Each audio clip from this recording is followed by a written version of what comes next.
Hello students, बहुत बहुत स्वागत है आपका एक बार फिर से राघव पाठशाला परिवार में। तो आपके जो 22 मार्च को केमिस्ट्री का जो पेपर होने वाला है उसमें जो आपके 10 चैप्टर हैं उसमें मैं चैप्टर वाइज आपको इंपॉर्टेंट क्वेश्चंस बताने वाला हूं। प्रत्येक चैप्टर के 13 से 14 क्वेश्चंस आपके सामने रखूंगा। आप लोग इन क्वेश्चंस को बढ़िया तरीके से तैयार कर लो। मैं वादा करता हूँ आप लोगों के 56 में से 40 प्लस नंबर इन क्वेश्चंस में से सीधे डायरेक्ट आ जाएंगे। चाहे वो अति लघुरात्मक प्रश्न हो, चाहे लघुतरात्मक हो, चाहे 2 नंबर का हो, चाहे 3 नंबर का हो, चाहे रिक्त स्थान हो, चाहे एबीसीडी हो। तो मैं आज आपके सामने पहला चैप्टर रखने जा रहा हूँ। पहला चैप्टर है आपके विलियन। पहला चैप्टर हो गया जिसके अंक बार जो आपके निर्धारित किए गए वो कितने नंबर का चैप्टर है? आपके 6 नंबर का चैप्टर है। कितने नंबर का चैप्टर है? 6 नंबर का चैप्टर है। तो पहला सवाल आपके सामने याद रखना आपको, हेनरी का नियम व सीमाएं लिखो। हेनरी का नियम आपको आना चाहिए और इसकी सीमाएं भी आपको क्या होनी चाहिए? बढ़िया तरीके से याद होनी चाहिए। पहला क्वेश्चन तो है ये। दूसरा है राउल्ट का नियम लिखो। जो राउल्ट का नियम है ना वो बहुत इंपॉर्टेंट है। राउल्ट का नियम भी आपको आना चाहिए। तीसरा क्वेश्चन है प्रतिलोम प्रासरण क्या है, इसका एक उपयोग लिखो। कि प्रतिलोम प्रासरण किसे कहते हैं, इसका एक उपयोग भी याद होना चाहिए। उपयोग आप 2-3 याद कर लीजिए, एक आपको उपयोग लिखना पूछा जा सकता है, इस बात को ध्यान रखना। चौथा सवाल क्या कह रहा है कि मोलरता किसे कहते हैं, सूत्र व मात्रक लिखिए।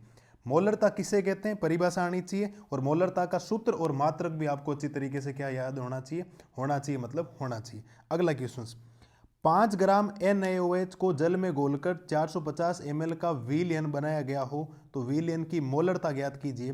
विलियन की मोलरता ज्ञात करना आ सकता है न्यूमेरिकल क्वेश्चंस के अंदर कि मोलरता कैसे ज्ञात करते हैं, तो आपको इसका सूत्र याद होगा तो आपको कोई समस्या आएगी नहीं। छठा सवाल क्या कह रहा है कि आदर्श व अनादर्श विलियन में अंतर व दो उदाहरण दीजिए। एक आदर्श विलियन होता है, एक अनादर्श विलियन होता है, उन दोनों में आपको अंतर भी आना चाहिए और उसके आपको उदाहरण भी याद होने चाहिए। क्या याद होने चाहिए आपको? उदाहरण भी उनके आपको याद होने चाहिए। ये आपको 6 सवाल मैंने अभी तक बता दिए।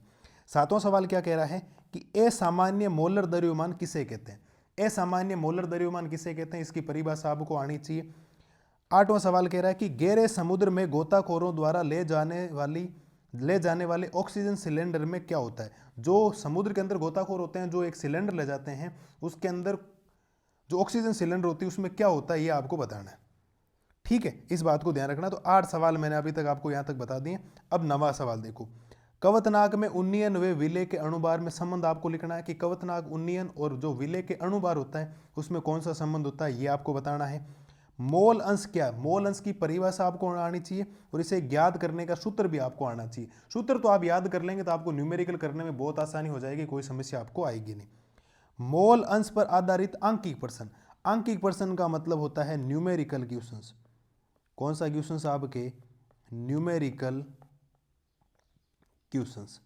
ठीक है, मोल अंश पर आधारित आपके आंशिक क्वेश्चंस भी आ सकता है। अगर सूत्र याद होगा तो फिर आप लोग आराम से कर लेंगे, कोई दिक्कत आएगी नहीं। ठीक है, अगला क्वेश्चन क्या कह रहा है कि स्थिर क्वाती मिश्रण किसे कहते हैं, इसके प्रकार लिखो। जो स्थिर क्वाती मिश्रण होता है वो किसे कहते हैं, इसके प्रकार भी आपको याद होने चाहिए। तो ये मैंने आपको पहले चैप्टर के 12 क्वेश्चंस बता दिए। इसी प्रकार के जो आपके 10 चैप्टर हैं, लास्ट चैप्टर है जैव अणु, उसके मैं चैप्टर वाइज आपको इंपॉर्टेंट क्वेश्चंस बताने वाला हूं।